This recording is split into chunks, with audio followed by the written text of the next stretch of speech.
ಎಲ್ರಿಗೂ ನಮಸ್ಕಾರ. ಇವತ್ತು ನಾವು ಮಶ್ರೂಮ್ ಪೆಪ್ಪರ್ ಮಾಡೋದು ಹೇಗೆ ಅಂತ ನೋಡ್ಕೊಂಡು ಬರೋಣ. ನಾನೊಂದು 200 ಗ್ರಾಮ್ ಆಗುವಷ್ಟು ಮಶ್ರೂಮ ಕಟ್ ಮಾಡಿ ತೊಗೊಂಡಿದ್ದೀನಿ. ಹಾಗೆ ಅದಕ್ಕೆ ಬೇಕು ಶುಂಠಿ ಚಿಕ್ಕದಾಗಿ ಕಟ್ ಮಾಡಿರೋ, ಬೆಳ್ಳುಳ್ಳಿ, ಕ್ಯಾಪ್ಸಿಕಮ್, ಆನಿಯನ್, ಕರಿಬೇವು, ಹಾಗೆ ಹಸಿಮೆಣಸಿನ್ಕಾಯಿ ಒಂದು ತಗೊಂಡಿದ್ದೀನಿ. ಆನಿಯನ್ ಮತ್ತು ಸ್ವಲ್ಪ ಇದನ್ನು ದಪ್ಪಕ್ಕೆ ಕಟ್ ಮಾಡ್ಕೊಂಡಿದ್ದೀನಿ ಕ್ಯಾಪ್ಸಿಕಮ್ನ. ಹಾಗೆ ನಮ್ಮ ಪೌಡರ್ ಮಾಡಲಿಕ್ಕೆ ಬೇಕಾಗಿರೋದು ಸೋಂಪು 1-2 ಸ್ಪೂನಷ್ಟು, ಹಾಗೆಯೇ ಕಾಳು ಮೆಣಸಿನ್ಕಾಯಿ 2 ಸ್ಪೂನು, ಹಾಗೆ 1 ಸ್ಪೂನ್ ಜೀರಿಗೆ ತಗೊಂಡಿದ್ದೀನಿ. ಇದನ್ನು ನಾವು ಡ್ರೈ ರೋಸ್ಟ್ ಮಾಡ್ಕೊಳ್ಳೋಣ. ಚೆನ್ನಾಗಿ ರೋಸ್ಟ್ ಮಾಡಿದ ಮೇಲೆ ಅದನ್ನು ಚೆನ್ನಾಗಿ ಇದು ಮಾಡಬೇಕು. ಸ್ಮೆಲ್ ಬಂದಮೇಲೆ ಅದನ್ನು ಮಿಕ್ಸಿ ಜಾರಿಗೆ ಹಾಕಿ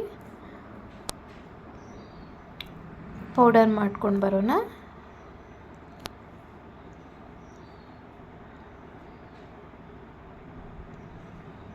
ನೋಡಿ, ಪೌಡರ್ ಹಿಂಗೆ ಆಗುತ್ತೆ. ಅದಾದಮೇಲೆ ಒಂದು ಬಾಣಲಿಗೆ 1-2 ಸ್ಪೂನಷ್ಟು ಆಯಿಲ್ ಹಾಕಿಬಿಟ್ಟು, ಆಮೇಲೆ ನಾವೇನು ಕಟ್ ಮಾಡಿ ಇಟ್ಕೊಂಡಿದ್ದೀವಲ್ಲ, ಜಿಂಜರ್, ಗಾರ್ಲಿಕ್, ಆಮೇಲೆ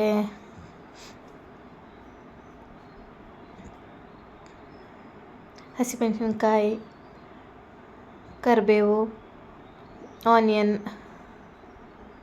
ಎಲ್ಲ ಹಾಕಿ ಚೆನ್ನಾಗಿ ಬಾಡಿಸಿದ ಮೇಲೆ ಕ್ಯಾಪ್ಸಿಕಮ್ಮು ಹಾಕಿ ಅದನ್ನು ಚೆನ್ನಾಗಿ ಹಸಿ ವಾಸನೆ ಹೋಗೋ ತನಕ ಫ್ರೈ ಮಾಡ್ಕೊಳ್ಳಿ. ಆನಿಯನ್ ಏನು ರೆಡ್ ಆಗಬೇಡ, ಹಂಗೆ ಇದ್ರೇ ಚೆನ್ನಾಗಿರುತ್ತೆ. ಆಮೇಲೆ ಅದಕ್ಕೆ ಮಶ್ರೂಮ್ ಹಾಕೋಣ, ಏನು ಕಟ್ ಮಾಡ್ಕೊಂಡಿದ್ದೀವಲ್ಲ, ತೊಳೆದ್ಬಿಟ್ಟು ಅದನ್ನು ಹಾಕಿ ಅದಕ್ಕೆ ಉಪ್ಪು ಹಾಕ್ಬಿಟ್ಟು ಚೆನ್ನಾಗಿ ತಿರುಗಿಸ್ಬೇಕು. ಆಮೇಲೆ ನಾವೇನು ರೋಸ್ಟ್ ಪೌಡರ್ ಮಾಡಿದ್ದೀವಲ್ಲ, ಆ ಪೌಡರ್ನ ಹಾಕ್ಬಿಟ್ಟು ನಮಗೆ ಹಿಂಗೆ ಖಾರ ಎಷ್ಟು ಬೇಕು ಇದರಲ್ಲಿ ಹಾಕಿಬಿಟ್ಟು 1-2 ನಿಮಿಷ ಮುಚ್ಚಿ ಇಡೋಣ. ಬೆಂದಿದೆ. ಆಮೇಲೆ ಒಂದು ಅರ್ಧ ಹೋಲು ಲಿಂಬೆಹಣ್ಣು ರಸ ಹಾಕೋಣ.